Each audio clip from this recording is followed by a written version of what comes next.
বাংলাদেশ পৃথিবীর সবচেয়ে সভ্য ও ধনী দেশ। এখানে ভাইরাল হওয়া মানে অশিক্ষিত আর বেহায়ার জনপ্রিয়তা, জ্ঞান মেধা বা আশ্রম নয়। এটাকেই সফলতা মনে করে মাথা মোটারা। এখানে সরকারি হাসপাতালগুলোতে ডাক্তারের জন্য একজন অ্যাসিস্ট্যান্ট রাখা হয়, এদিকে অ্যাসিস্ট্যান্টের জন্য আরো একজন অ্যাসিস্ট্যান্ট রাখা হয় এবং ইন্টার্নশিপ ডক্টর দিয়ে চিকিৎসা করানো হয়। এখানে বাচ্চারা স্কুলে যাওয়ার বয়সে মিছিল মিটিংয়ে যায়, ক্লাস ক্যাপ্টেনের দৌড়ে নয়, এরা এলাকার পাতি নেতা হতে চায়। এখানে স্কুল এবং কলেজগুলোতে ক্লাস টিচারের কাছে প্রাইভেট না পড়লে আপনার জীবন তেজপাতা বানিয়ে দেওয়া হবে। এখানে টাকা ধার নিয়ে ভুলে যাওয়া যেন সবার অন্যতম গুণ। আপনার কাছ থেকেও যদি কেউ টাকা ধার নিয়ে থাকে তবে ভুলে যান যে সেই টাকা আর কখনো ফেরত পাবেন।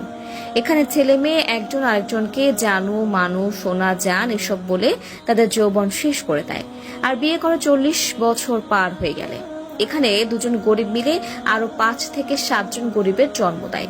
এখানে কারো বিপদে কেউ এগিয়ে আসে না, ভাবে কি লাভ, কিন্তু নিজের বেলায় বিপদ এলে তখনই বলে ভালো মানুষের অভাব।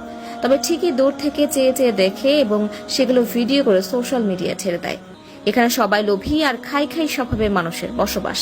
যাকেই বিশ্বাস করে সামনে এগোতে সাপোর্ট করবেন, দুদিন পর তার কাছ থেকেই পাবেন কারাপশনের আওয়াজ। এখানে নিজের সমালোচনা বাদ দিয়ে অন্যের সমালোচনায় সবাই সারা দিন ব্যস্ত থাকে। এখানে শ্রমের যথাযথ মূল্য পাওয়া যায় না। এখানে শিক্ষিত মানুষ সম্মান পায় না। টাকা দিয়ে অসাধ্যকে সাধন করা যায় খুব সহজেই। মানুষ এক একজন নিজেকে ঈশ্বরচন্দ্র বিদ্যাসাগর মনে করে। ভিক্ষুকদের রমরমা ব্যবস্থা চলে। এখানে সবাই বড় হতে চায়, কেউ মানুষ হতে চায় না। এখানে মানুষের কথাই নেই সহানুভূতির গন্ধ। এখানকার মানুষ নিজে বাস থেকে নামতে চায়, নিজের বাসার সামনেই, কিন্তু অন্য কেউ নামলে বলবে বাস কি ভাড়া দিয়ে কিনে ফেলছে নাকি, বাস স্টপ ছাড়া থামবে কেন। এখানকার মানুষ নিজে নো পার্কিং প্লেসে বাইক বা প্রাইভেট কার পার্ক করবে, কিন্তু অন্য কেউ করলেই বলবে আহারে দেশের জনগণ রসাতলে চলে গেছে। নিজের ছেলে মেয়ে দোষ করলে সেই দোষ একদমই চোখে পড়ে না, কিন্তু অন্যের ছেলে মেয়ে দোষ না করলেও তাদের নামে কিভাবে বানিয়ে বানিয়ে কথা রটাতে হয় এটা একমাত্র বাঙালিই ভালো জানে। এখানকার মানুষ 100 টাকা স্কুলে বেতন দিতে চায় না, কিন্তু একই স্কুলের টিচারের কাছে তার বাচ্চা যখন প্রাইভেট টিউশনের জন্য 1000 টাকা বেতন দিতেও কার্পণ্য করে না। এখানে কেউ একবার পয়সাওয়ালা হলেই সে সুইজারল্যান্ডে ব্যাংক অ্যাকাউন্ট খুলে সেখানে জমা রাখে। এখানে পয়সাওয়ালারা চিকিৎসা করাতে থাইল্যান্ড আর সিঙ্গাপুরে পাড়ি জমায়, আর শপিং করে থাইল্যান্ড, দুবাই কিংবা প্যারিস থেকে। এখানকার পয়সাওয়ালা বাবা মায়ের ছেলে মেয়েরা পড়াশোনা করতে ইউরোপ, আমেরিকা এবং কানাডার মতো দেশগুলোতে পাড়ি জমায়।